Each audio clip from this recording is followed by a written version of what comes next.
మన ప్రభువును రక్షకుడైన యేసు క్రీస్తు అతి శ్రేష్టమైన నామాన్ని బట్టి ఈ ఉదయకాల హోసన్న దైవ సందేశాలు ఈ కార్యక్రమం వింటున్న దేవుని బిడ్డలను మీకు శుభం కలుగునగాక. అందరికీ ప్రత్యేకంగా వందనాలు తెలియచేస్తున్నాను. మీరంతా బాగున్నారా? దేవుని మహాకనికరం మనల్ని జీవింపజేస్తూ నడిపిస్తుండగా చేతులెత్తి దండం పెట్టి స్తుతిస్తూ నడవడం తప్ప మనం ఏం చేయగలం? ఈ శుభవేళ ఒక వాక్కును మీ జ్ఞాపకం చేస్తాను. అదేమిటంటే, మన వ్యక్తిగత జీవితంలో మనకు ఆస్తులు అంతస్తులు లేవని విచారపడుతుంటాం. కొంతమంది ఆరోగ్యం లేదని విచారపడుతుంటారు. పలకరించే దిక్కు లేదు అని విచారపడుతుంటారు. రేపేమవుతుందో అని విచారపడుతుంటారు. ఇవన్నీ మనకు రోజు ఎదురయ్యే సమస్యలేగా. అయితే నా దేవుడు నువ్వు ఎన్ని రకాలుగా ఊహించుకున్నా ఆయన మాత్రం నీకు దూరంగా ఉండేవాడు కాడు. నీకు ఎప్పుడైతే అయిన వాడు దూరం అవుతారో భయం వస్తుంది. ఎప్పుడైతే నీ సొమ్ము అయిపోతుందో నీకు భయం వస్తుంది. ఎప్పుడైతే అనారోగ్యం వస్తుందో నీకు భయం వస్తుంది. అంటే డబ్బు ఉన్నప్పుడు ఒక భయం లేనట్టుగా ప్రవర్తిస్తావు. బంధువులందరూ ఉంటే ధైర్యంగా ఉన్నట్టు ఉంటావు. ఇవన్నీ సహజంగా జరుగుతూనే ఉంటాయి. కానీ డబ్బున్నా మనుషులున్నా ఏమున్నా నీవు ధైర్యంగాను ఆనందంగాను సంతోషంగా కొనసాగలేవు. డబ్బు కొంతకాలమే కదా, వయసు వచ్చిన తర్వాత ఆరోగ్యం కొంతకాలమేగా. అయితే దేవుడు నీ ఆధ్యాత్మిక శారీరక కుటుంబపరమైన ప్రతి మనుగడకు అవసరమైనది మాత్రం ముందే సిద్ధపరిచాడు. అవి మనం పొందగలిగితే జీవితం ఆశీర్వాదకరంగా ఉంటుంది అని ప్రసంగి గ్రంథం 2వ అధ్యాయము 26వ వాక్యంలో ఇలాగున రాసి ఉంది. అది చదువుతాను, మీరు జాగ్రత్తగా వింటారు. దేవుడు జ్ఞానమును తెలివిని ఆనందమును అనుగ్రహించు. విన్నారా? మరలా చెబుతాను, జాగ్రత్తగా వినండి. దేవుడు జ్ఞానమును తెలివిని ఆనందమును అనుగ్రహించు. ఈ ఒక్క మాట దగ్గర మనం ఆగితే దేవుడు 3 దయచేస్తానంటున్నాడుగా. అందులో ఒక భాగం ఏంటంటే ఆనందాన్ని అనుగ్రహిస్తాను అని. ఆయనేమో ఆనందాన్ని అనుగ్రహిస్తాను అంటే డబ్బుండి కూడా ఆనందపట్టాల. అందరూ ఉన్నా కానీ కన్నీళ్ళు తప్పటంలే, ఇళ్ళున్నా కానీ నిద్ర పట్టడంలే, జనం వెంటబడుతున్నా భయం వెంటాడుతూనే ఉంది. మరి ఈ రోజున మనం అన్నీ ఉండి కూడా ఆనందించలేకపోవడానికి కారణం డబ్బు తప్ప కాదుగా, అన్నీ ఉన్నాయిగా.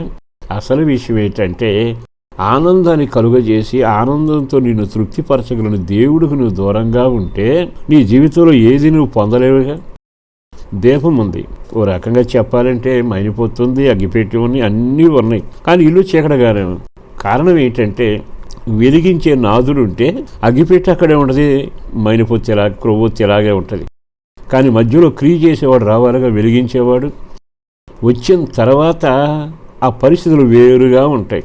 అందుకని డబ్బు మనకు ఉండొచ్చు, వస్త్రాలు ఉండొచ్చు, బలగం ఉండొచ్చు, అన్నీ ఉంటాయి. కానీ ఆనందాన్ని కలుగ చేయగలిగిన వాడు, ఆనందాన్ని అనుగ్రహించగలిగిన వాడు, వాడితో ఆనందపడడం అనే కార్యక్రమం నిర్వహించగలిగిన ఆయన లేకపోతే అంతా శూన్యమేగా. యేసుదేవుడు ఎవరో తెలుసా? తాను ఒక దేవుడిగా ప్రత్యక్షమై మీ ముందు కనబడాలని కోరుకున్నాడు. కానీ నేను వీరికి ఆనందాన్ని కలుగ చేస్తాను. ఆనందం దేవుడు ఇస్తే పండింది కొంచెమైనా తృప్తిగానే ఉంటుందిగా. వల వేస్తే పడిన చేపే రుచిగా ఉంటుందిగా. నీ జీవితంలో చేసిన ప్రతి విషయంలో కూడా దేవుడు అద్భుత కార్యాలు చూస్తావుగా. ఆ రోజున ఆనందంగా ఉండకుండా కన్నీళ్లతో వెళ్ళాలి జనం. కానీ 5 రొట్టెలు చిన్నపిల్లవాడు సమర్పణలో 2 చేపలతో 1000 మంది సంతృప్తిగా తిని మిగలగా ఎత్తి గంపలకెత్తి వెళ్ళారు. ఆనందం ఎక్కడి నుంచి వచ్చింది? ఉన్నది కొద్దిగానైనా విరిచేవాడు గొప్పవాడుగా, పంచేవాడు ఇంకా సమర్థుడిగా, నిన్ను తృప్తిపరిచేవాడు ఆయన ఉన్నాడుగా. అందుకే నీ జీవితానికి అవసరమైంది జ్ఞానం, అవసరమైంది తెలివి, అవసరమైంది ఆయన ఆనందం. ఇవన్నీ ఆయన చేతులోంచి నువ్వు తీసుకోగలిగితే నీ జీవితం ధన్యమవుతుంది. అలా కాకుండా నా దగ్గర అగ్గిపెట్టుంది, నాకు మైనిపోతుంది అని అనుకున్న తర్వాత రగిల్చేవాడు లేకపోతే ఏమవుతుంది? అలాగే అవుతుందిగా. ఈ శుభవేళైనా మీరు డబ్బుల మీద ఆస్తుల మీద నమ్మకం ఉంచడం కంటే సృష్టికర్తైన దేవునిపై నమ్మకం నిలపండి, ఆయన వైపు తిరగండి.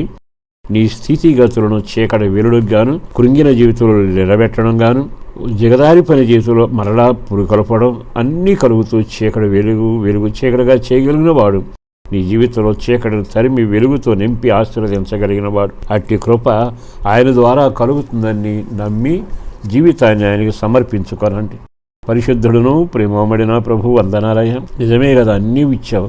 ఆనందం నువ్వు కలుగ చేయకపోతే, మా జీవితానికి అవసరమైన జ్ఞానం లేకపోతే, మా ఆస్తి వలన మాకు మూర్ఖత్వమే వస్తుందిగా.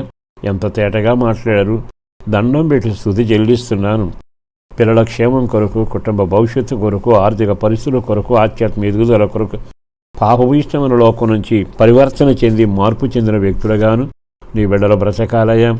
వివాహాలైనా, చదువులైనా, ఉద్యోగమైనా, వ్యాపారమైన, జీవనోపాధికి ఏదైనా ఆశీర్వాదకరంగా మార్చండి. బాంధవ్యాలను స్థిరపరచండి. ప్రేమలో వారు అంటు కట్టబడాలి. రాకడొకరు సిద్ధపడాలి. రక్షణలో సాగాలి. ప్రార్థనలో పెంచబడాలి. ఆ దీవెనలు దయచేసి మా ప్రార్థన కోరుకునే వారందరికీ క్షేమము, రక్షణ కలుగొచ్చేయండి. యేసు పేరట వేడుచున్నాము తండ్రి. ఆమేన్.